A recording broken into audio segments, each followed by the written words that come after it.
How did you get into artist management? By mistake. Really? By mistake. My son, who's now 15, when he was 9, he came home from school and said to me, "Mum, I think I'm too stupid to go to school." Wow. So I said to him, "So what do you want to do about that?" And he is a very cool guy. His name's Marley, after Bob Marley. So he's kind of like this embodiment of, and he's really chilled, and the name really suits him. So he decided he wanted to quit school, and I let him. Wow. What a lenient parent. I let him. Look at your crew. They're like, what?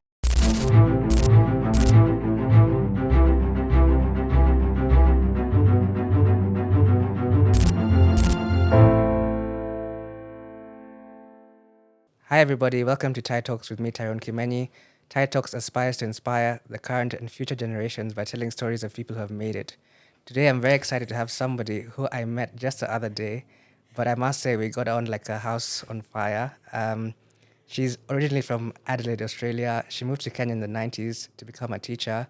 But as they say, when people touch land in Kenya, their heart is here forever. She does many things. She wears many hats.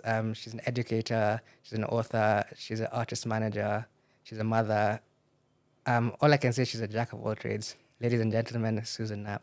Hi, Susan. Hi, Ty. Thank you so much for having me. I'm so excited. You know, like when we met on Saturday, I don't usually have people who I haven't known for a long time. Me randomly. But as I said earlier, we got on like a house on fire. It was so inspiring, like listen to some of the stuff you've done and what you're doing and what you're planning on doing.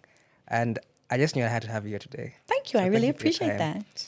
Let's go to where it all began in the land down under. Maybe you can tell us a bit about like your upbringing over there. So I was born and raised in Adelaide, in a very conventional family, a very conventional upbringing, nuclear family, mum, dad, one brother, a really middle-class life. And yeah, then it all changed. Maybe you can tell me some of the things you remember from your childhood, like some things that stood out for you. Probably one of the big things that stood out for me was the fact that I didn't like school very much. So I went to a private school, and the school that my parents chose for me to go to was one I never wanted to go to. So I never liked school, and then I became a teacher. But I had a really amazing childhood. We used to do great family holidays. My mum and dad were still together up until my dad died a few years ago. So we had a really great childhood, but probably the most vivid memory is that one of really not liking school, which is obviously shaped and will shape this conversation. That's true. But I find it so ironic. You didn't like school, but you ended up becoming a teacher. I became a teacher, but I became a really funky kind of teacher because I sort of became the teacher that I never had. Oh, wow.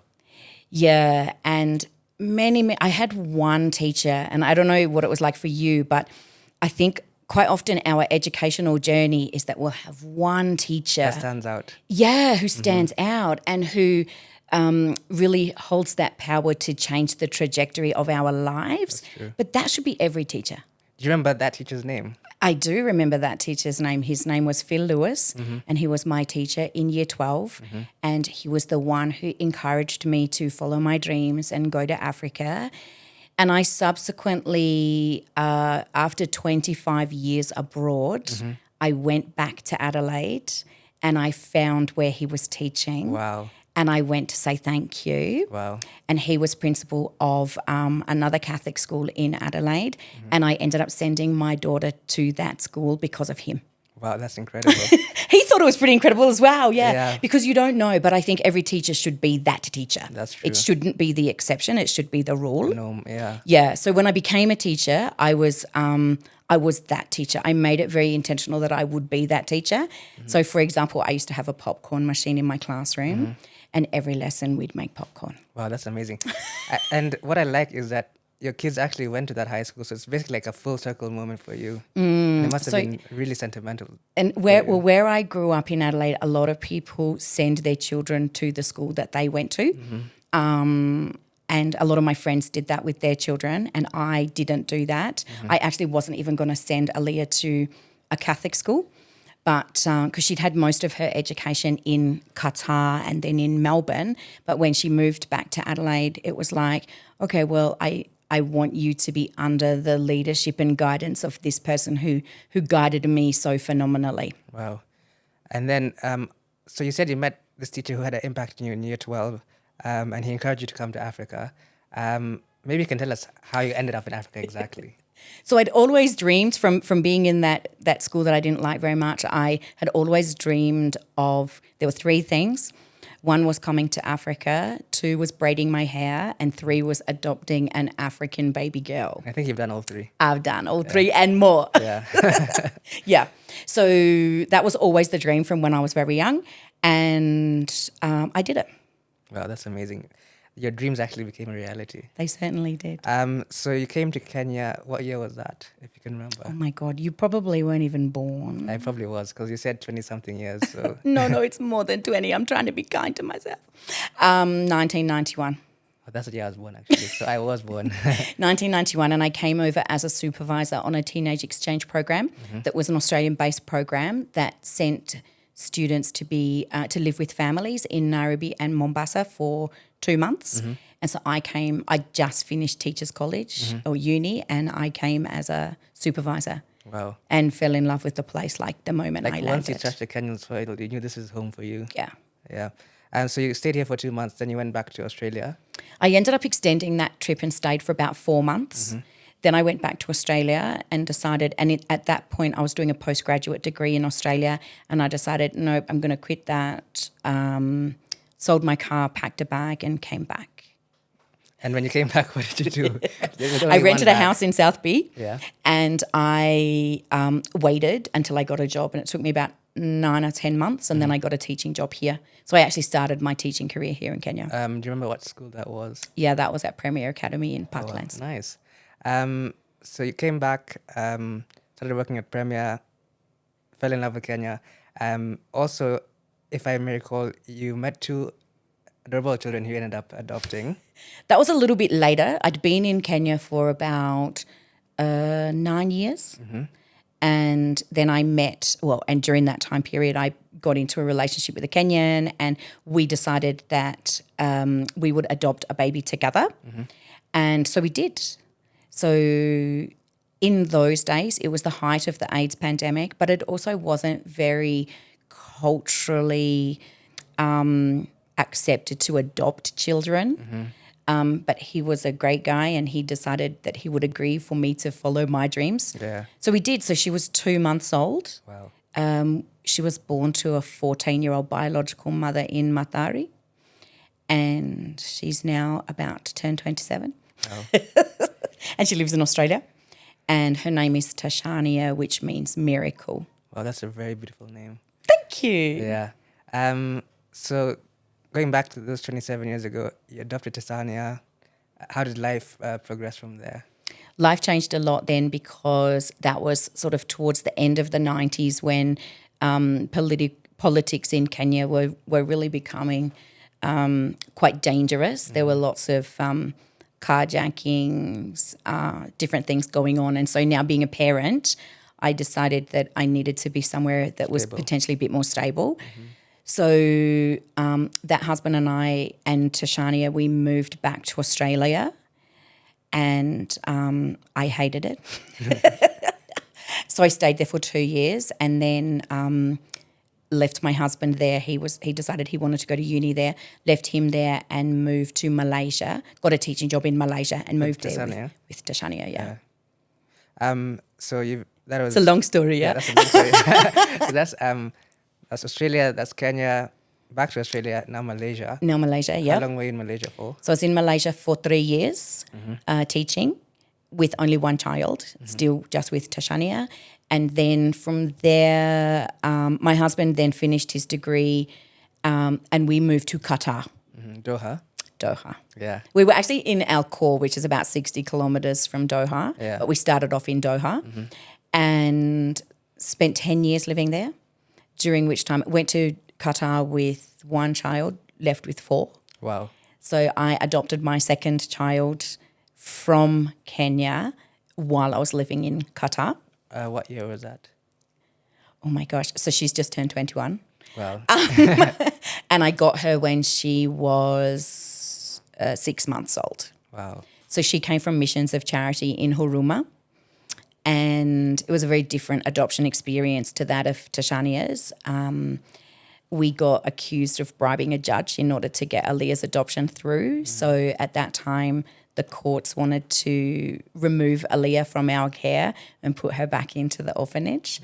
Our lawyer at the time was like, this is just a kid that's come from the streets, just give her back to the orphanage. Well. But you are meaning well for Aaliyah. Absolutely. And she was ours, from the moment that they came into our lives, they were ours, and there was no otherwise. Yeah. So we adopted her twice. Wow.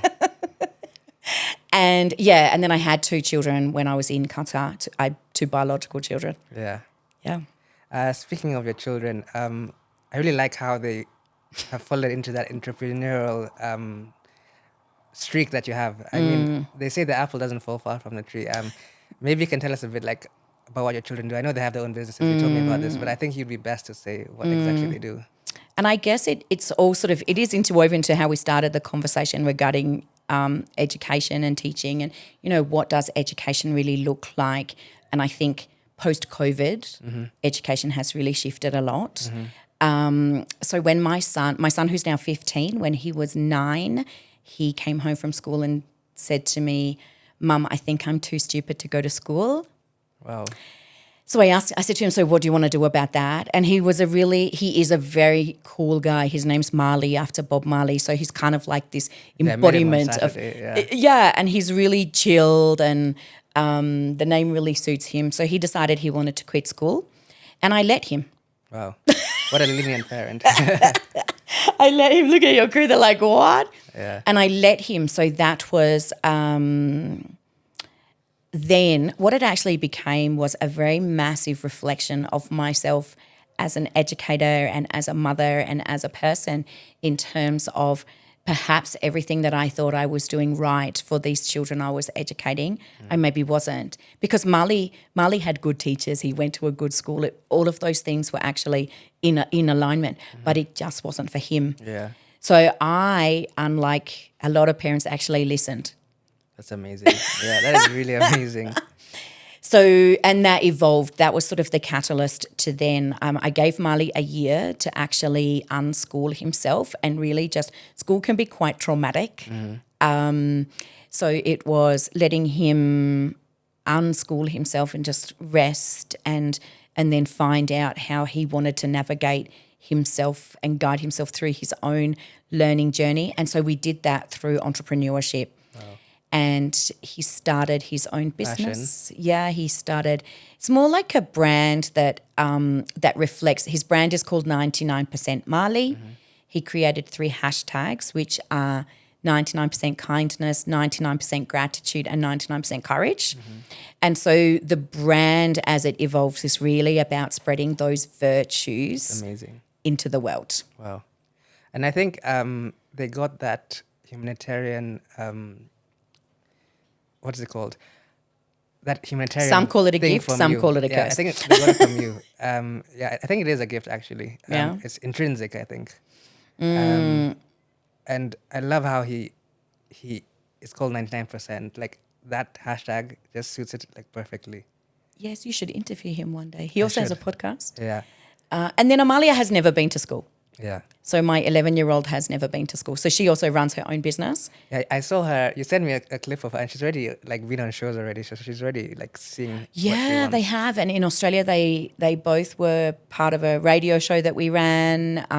They've done a lot of TV interviews. They've been featured in different books and what have you. It really was about together as we evolved through this different journey of education. It was about. I created the ideology of asking our children, what do you want to be now? Yeah. Instead of waiting until they grow up. Because if we start when they're young, they'll live a life that is very in alignment to their own core purpose. I agree. And then when you ask your child that, what do you want to be now? As a parent, you then have to be able to facilitate that. So Amalia was already making soaps and candles and selling them at markets in Australia, and then she wanted to be a fashion designer. So it was like, oh my gosh, I don't know anything about that, but I needed to facilitate that process for her. And I did.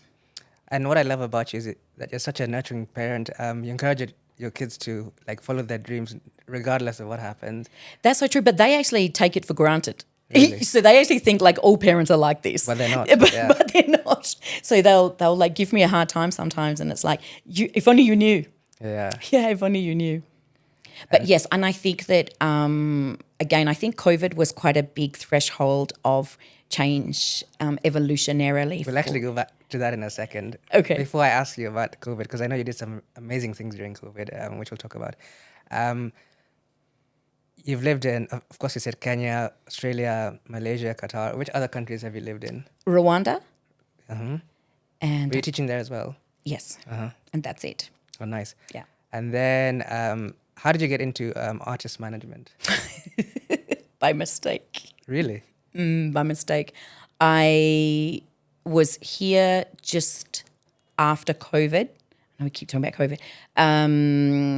And at that point, okay, the story is at that point, Chimano did his very first solo gig at the Winning Post at Ngong Racecourse. The racecourse. So I am a massive South to Soul super fan. So I changed my air ticket So you could attend the concert. so I could attend the concert. I'd left my kids in Australia with my mum. I was only supposed to be here for 2 weeks. Then as I changed that ticket, there were no other tickets available. So I was here for 7 weeks. Wow. So I went to that concert, but then I've been in the Kenyan music scene for a really long time. So there was another artist playing at the Alchemist called Ambassa Mandela. And he is the lead singer of a band called Sarabi, who were a very big band. I've heard of them. Yeah. A sort of a revolutionary band. And so I went to see Mandela perform, and I was just like, wow. Yeah. He is such an incredible artist. So I reached out to him on Instagram and said, you should be performing at world music festivals. And where I was living in Australia at the time, is the biggest world music festival 10 minutes from my house. And I said, I think we need to work on this together. And so he and I just kept speaking. And then he's like, Susan, I really need you to be my manager. Wow. And I was like, oh, I've never worked with artists before. I've always been really involved with African music, but not only through pleasure. Exactly. That's a different platform altogether, yeah. Yeah, it's very different. So I started working with Mandela, and then things didn't go as I had envisaged they would go. So I worked with a few different artists, and just sort of built my portfolio From there. Yeah. Actually, I remember when we were talking on Saturday, you're also talking about this artist who had been rehabilitated from the streets, and he has a really amazing story. And actually, you said his album is called From the Streets to the Stage. Maybe you can tell us a bit about that artist. You have such a good memory, Ty. Thank you. So one of the artists who I work with, I was connected through a former teaching colleague.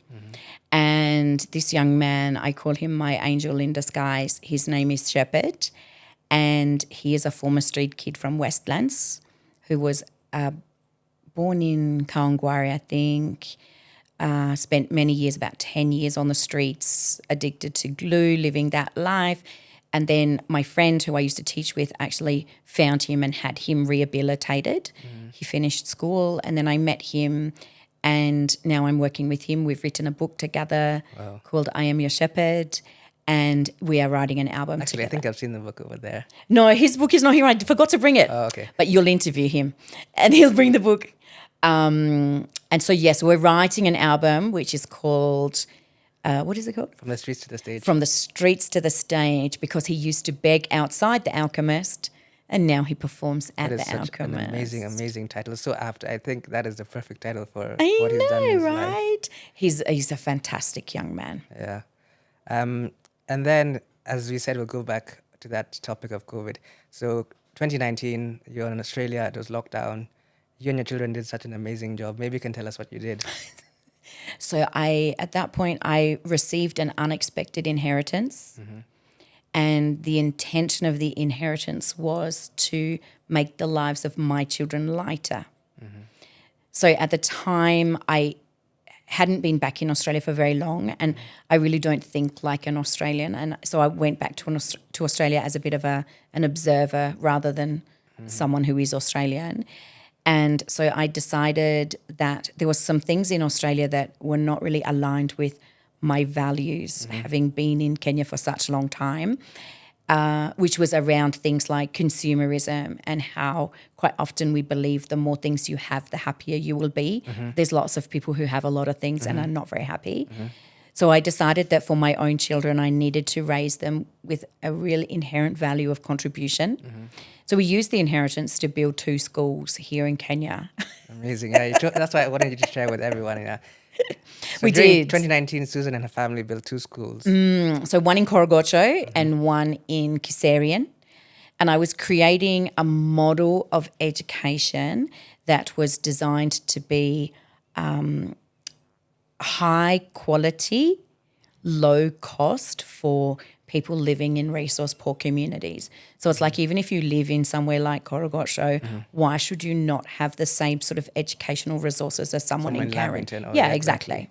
Yeah. So again, I was a bit ahead of my time, but it was an amazing learning experience, and I've subsequently given the schools back to the communities Wow. to run because I don't need to be needed.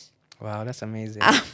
Wow. And yeah, so now they run it as they see You're fit. self-sufficient right now. Yeah. And it was about teaching my children, because the entrepreneurship that my children were learning was really also about understanding that when you give, you receive more. That's true.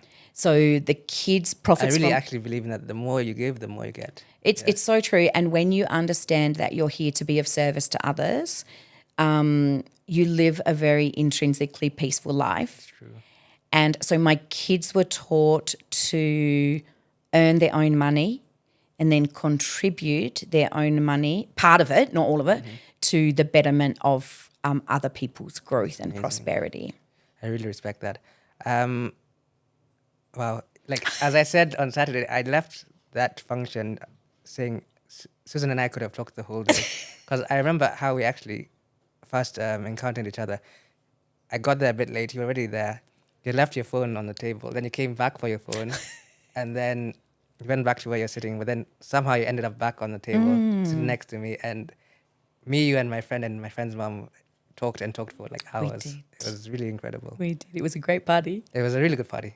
Yeah. And what I like is that you interact with people of all walks of life. They could be old, they could be young, they could be rich, they could be poor. You just fit in everywhere. You know how to fit in. And I really like that about you. Thank you. That's welcome. a lovely compliment. Also, what struck a chord with me is when we're talking about like musicians, especially here in Kenya, you said there's a difference between making a career and being a brand. That really struck with me. Yeah, so as all of these different things that I've navigated as in my way through life, I've really learned the importance of when you own your story, it can be your superpower, and that is actually the brand of who you are. Exactly. So I think, and obviously now I'm quite ingrained in the artist space in Nairobi, and I think that there's a lot of space for artists to understand a brand more than just the music, because like with Shepherd, if we call a spade, nobody pays for music. That's true. Yeah. So you're going to put all this money into creating an album that you're literally giving to people for free. And then quite often as an artist in Nairobi, you don't have a side hustle. You think that your art is going to make you money.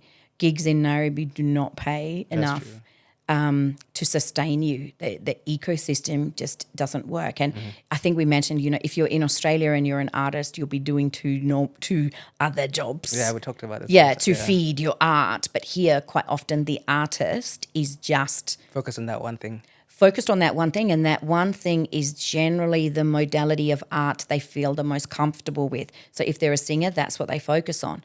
If they're a painter, that's what they focus on. But if you're not building a brand and if you're not interweaving the narrative into your product base, I think it's much harder to get an audience to actually pay. That's true. Yeah. Yeah, because even I think we're talking about like when you go to a concert like here in Kenya, most people or most concert goers don't buy the merchandise that the artist is actually selling. Remember, we were Well, the discussing artist this. doesn't have any. Exactly. We were actually discussing this.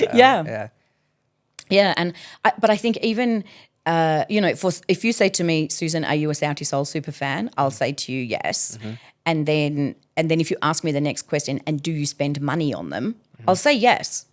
But if you say that to a lot of people, they'll say, yes, I'm a Sauti Soul super fan. Do you spend money on them? Will you spend to go to one of their gigs? Will you purchase their products?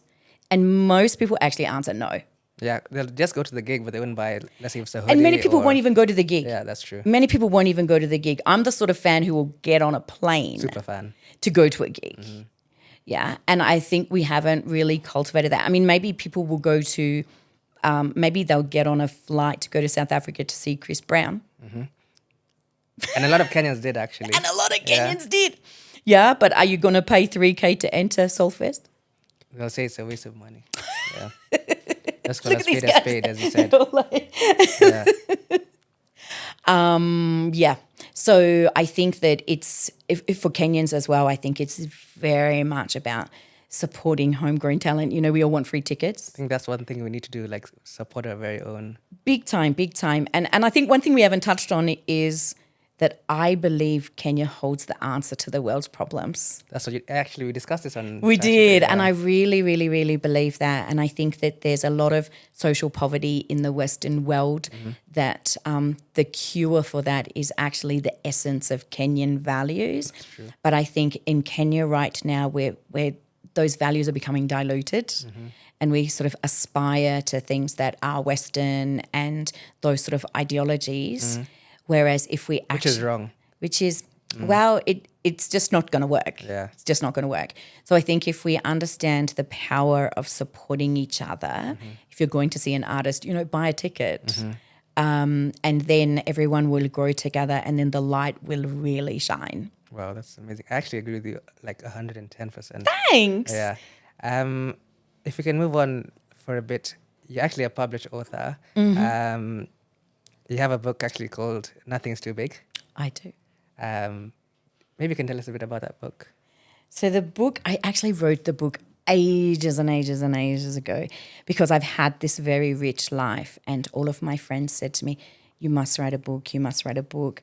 So the book is actually about, the first part of the book is about my life in terms of crazy things happening, like being held hostage in a bank on Moy Avenue. Oh my goodness. Wow. I was in a train crash in Thailand where the train overturned in the jungles in the middle of the night. Wow. I got held under country arrest in Qatar for a year, lost my children and lost absolutely everything. So that's the first part of the book. Wow. But it's called Nothing is Too Big because even when you have those sort of really big challenges in life, there are everybody can get over them. That's true. Basically, like no obstacle is too big to handle. Yeah, no obstacle is too big. You just have to understand that you've drawn in these experiences for the purpose of your growth and evolution.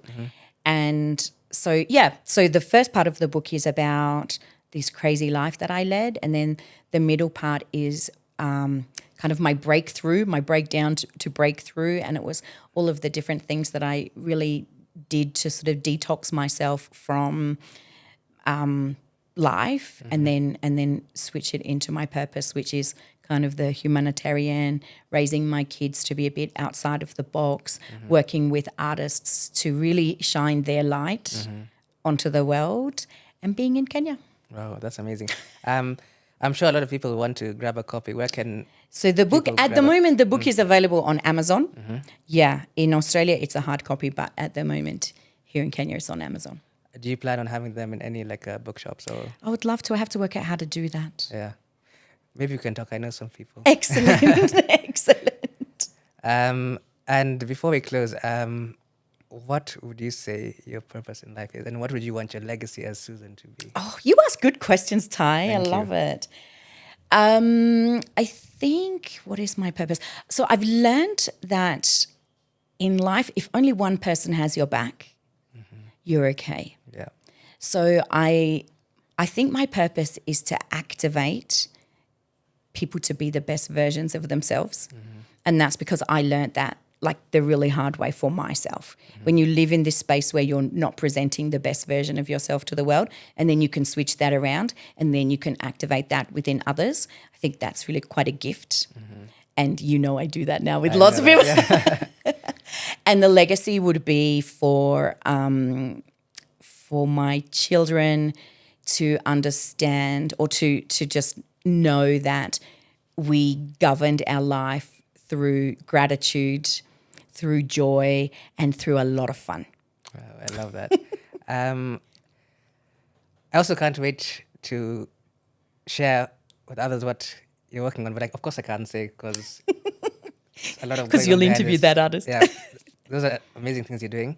Thank you. I'm just so proud of the person you are. You're such a light. You just exude radiance wherever you are. Oh, you light up a thank room you. wherever you walk into. Wow, thank you. And I'm just so grateful for your time. Thank you. I'm so grateful. And I'm for grateful yours. for our new friendship. I love that. Me Yeah. too. Thank you so much, Susan. Thank you, Ty. Everybody, thanks again for watching Thai Talks. I really hope you liked this episode. For me, it was really, really profound. I love what Susan has done in her life and what she's continuing doing. For those of you who haven't followed me, I'm available on all social media platforms at Tyrone Kimeni. That's on Instagram, Facebook, Snapchat, TikTok, you name it, Twitter. I thank you so much for your time, and I hope to see you very, very, very soon. May God bless you. Goodbye.